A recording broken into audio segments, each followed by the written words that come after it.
Terima kasih Anda masih bersama kami. Bagi Anda yang baru saja bergabung, kami hadirkan kembali 3 berita utama hari ini. Berkah tahun ajaran baru, omset penjualan seragam di Kota Semarang dan Sragen melonjak 2 kali lipat. Berpura-pura pesan sayur segar, seorang lansia tega mencuri uang dan emas milik lansia lain di Sragen.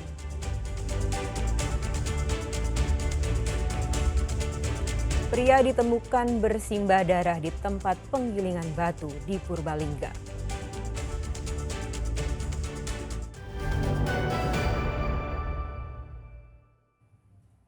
Di Sragen ada seorang lansia mencuri uang dan perhiasan lansia lain. Modus pelaku dengan berpura-pura minta sayur segar agar korban ke kebun, sementara pelaku bisa berlenggang bebas masuk rumah korban. Pria 61 tahun ini tak berkutik ketika ditangkap di kediamannya di Karangmalang, Sragen. Ia digelandang ke Polsek Rampal lantaran mencuri harta pedagang sayuran yang sudah lansia. Di hadapan petugas, Sarpono mengakui perbuatannya. Ia menggasak perhiasan dan uang milik Satiem dengan modus berpura-pura membeli sayuran pada 25 Juni lalu. Pelaku meminta sayuran segar sehingga korban yang berusia 70 tahun itu harus ke kebun. Saat itulah pelaku masuk ke rumah korban untuk mencuri. Ketika korban akan mengambil uang kembalian, kemudian pelaku membuntuti masuk ke dalam rumah untuk melihat kondisi keadaan di dalam rumah tersebut. Korban berada di kebun memetik sayuran yang segar tersebut. Di situ pelaku memasuki rumah korban dan melihat situasi aman, kemudian pelaku mengambil barang-barang yang berada di dalam tas yang berada di dalam lemari dalam rumah milik korban. Pelaku mencuri uang tunai 2 juta rupiah dan emas 32 gram dalam bentuk perhiasan, kalung, gelang, cincin, dan anting. Polisi juga menyita motor yang dipakai saat beraksi. Kini pelaku Suparno dijerat pasal 362 KUHP tentang pencurian dengan ancaman hukuman 5 tahun penjara. Heri Prasetyo melaporkan dari Sragen. Warga Purbalingga digegerkan dengan temuan pria yang bersimbah darah di tempat penggilingan batu. Polisi menyebut terdapat luka pukulan benda tumpul di kepala korban.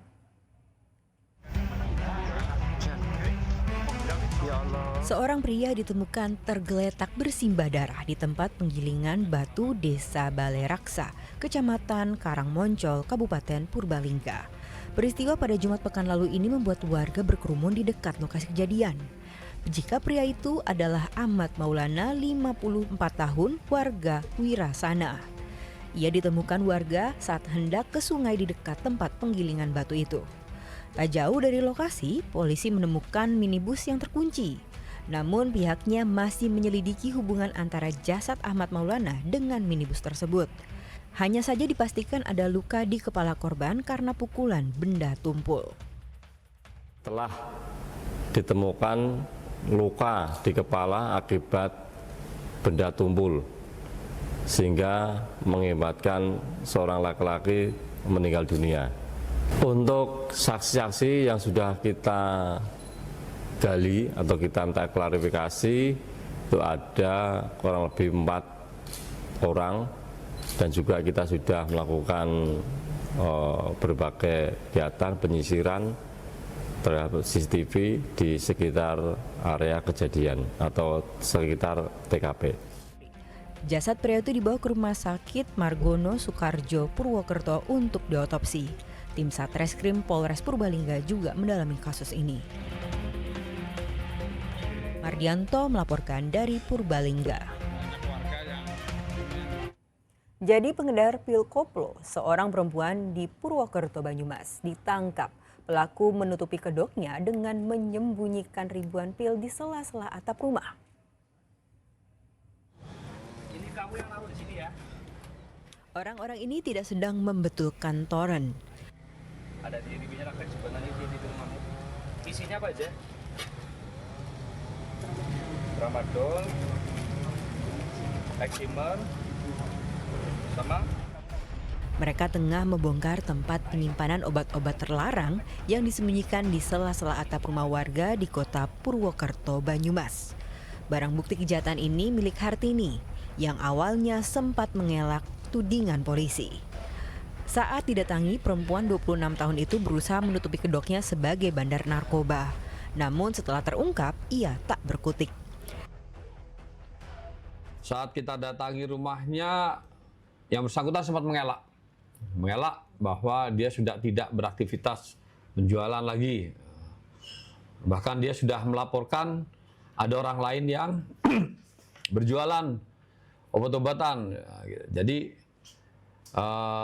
namun informasi lebih kuat dan kami melakukan upaya penggeledahan. Bisa benar saat dicari di atap, ya, di dekat atap rumah itu, di plafon di atas sana, kita temukan sejumlah obat yang lumayan cukup banyak, yaitu sebanyak 1.945 butir obat kemasan silver. Ya. Dari hasil penggeledahan ini, polisi menemukan 5.000 psikotropika berbagai jenis. Barang bukti beserta pengedarnya lalu digelandang ke kantor Polresta Banyumas untuk pemeriksaan lebih lanjut dan membongkar jaringannya. Hartini juga terancam 20 tahun penjara karena melanggar undang-undang tentang kesehatan dan psikotropika.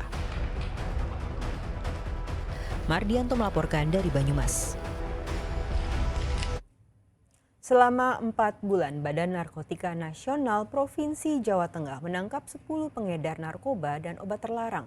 Seluruh barang bukti sitaan kemudian dimusnahkan di halaman kantor BNNP Jateng.